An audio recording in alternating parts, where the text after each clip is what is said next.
तथागत सम्राट महान सामाजिक महापुरुषों का विचार संघ कोच जनपद जालौन द्वारा बहुजन समाज को दिशा देने वाले फरवरी माह में जन्मे जन नायकों की जयंती मनाई गई।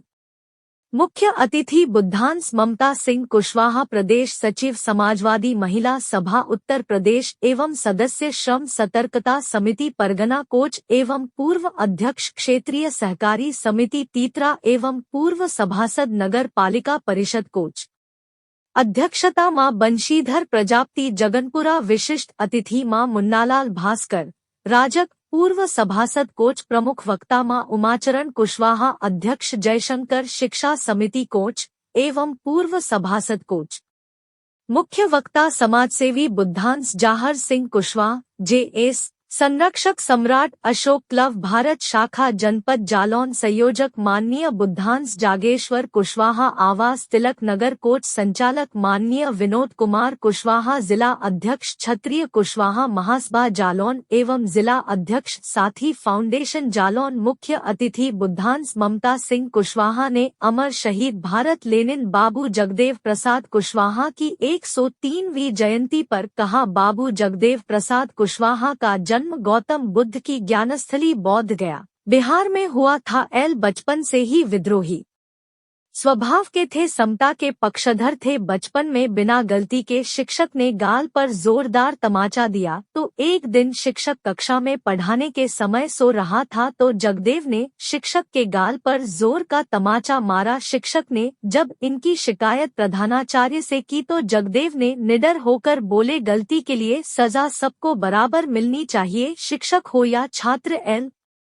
एक बार जगदेव स्कूल नए कपड़े पहन कर गए तो सामंत साहियों के लड़कों ने चिढ़ाया उन्हें, बाबू जगदेव ने खूब पीट दिया। इसके बाद प्रधानाचार्य ने पिताजी को बुलाकर जुर्माना लगाया। इन्होंने पटना विश्वविद्यालय से पर स्नातक किया। इनके पिताजी बीमार पड़ गए, उनकी माताजी देवी देवताओं से मन्नत मांगी, खूब पूजा अर्चना की, इसके बाद भी इन्हें नहीं बचा सकी तो जगदेव प्रसाद जी ने अपने पिता के अंतिम संस्कार के समय सभी देवी देवताओं की मूर्तियां और तस्वीरों को अर्थी पर डालकर जला दिया।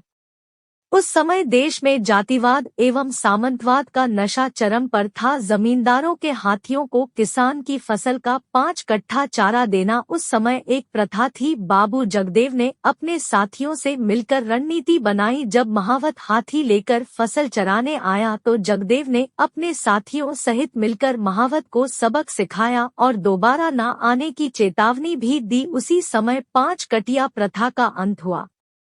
टीसीएस की परीक्षा पास करने के बाद इंटरव्यू में गए तो सामंत साहियों ने इंटरव्यू में कहा, अधिकारी बनकर क्या करोगे, सब्जी फल उगाओ, वहीं कागज फाड़कर फेंक दिए। जगदेव प्रसाद कुर्था से विधायक बने और उन्होंने भूदान आंदोलन में जमींदारों से दलित पिछड़ों को ऊसर और बंजर जमीन बांट दी और लोहिया से अनबन हुई और कहाँ कमाए धोती वाला खाए टोपी वाला की स्थिति देखकर पार्टी छोड़ दी। शोषित दल पार्टी बनाई, नारा दिया 10 का शासन 90 पर नहीं चलेगा, नहीं चलेगा 100 में 90 शोषित है, 90 भाग हमारा है, धन धरती और राजपाट में 90 भाग हमारा है। बाबू जगदेव प्रसाद कुशवाहा जी बचपन से ही ज्योतिबा राव फूले, पेरियर रामस्वामी, डॉक्टर अंबेडकर, महामानववादी रामस्वरूप वर्मा आदि महानुभावों के विचारों से प्रभावित रहे। उन्होंने एक और नारा दिया, जो जमीन जोते वोए वह जमीन का मालिक होए, राष्ट्रपति का बेटा हो या चपरासी का होए संतान, टाटा बिरला अंबानी, सबको शिक्षा एक समान, सबको शिक्षा सबको काम, वरना होगी नींद हराम। और उन्होंने कहा, पहली पीढ़ी मारी जाएगी, दूसरी पीढ़ी जेल जाएगी, तीसरी पीढ़ी के लोग राज करेंगे। साथियों, इस समय दूसरी पीढ़ी वाली कहावत चल रही है।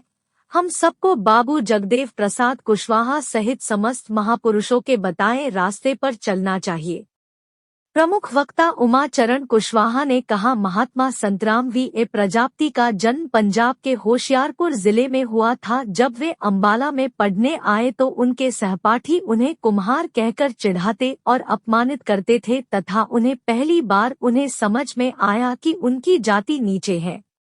उन्होंने गवर्नमेंट कॉलेज लाहौर से बीए पास करना बहुत बड़ी बात हुआ करती थी, इसलिए लोगों ने इन्हें संतराम वीए कहना प्रारंभ कर दिया, जिन्होंने देश की विषमता भरी जाति व्यवस्था, रूढ़िवादिता, पाखंडवाद, अंधविश्वास के खिलाफ आवाज उठाई, जाति और वर्ग विहीन समाज के निर्माण के लिए अपनी कलम चलाई। संतराम वीए ने 100 से अधिक पुस्तक लिखी और कई पत्रिकाओं के संपादक रहे। जाति पाति तोड़कर मंडल की स्थापना की और पंजाब की सीमाओं को पार कर देश भर में उनकी शाखाएं खुलने लगी। अपनी संतानों का विवाह जाति पाति के भेद से ऊपर उठकर किया।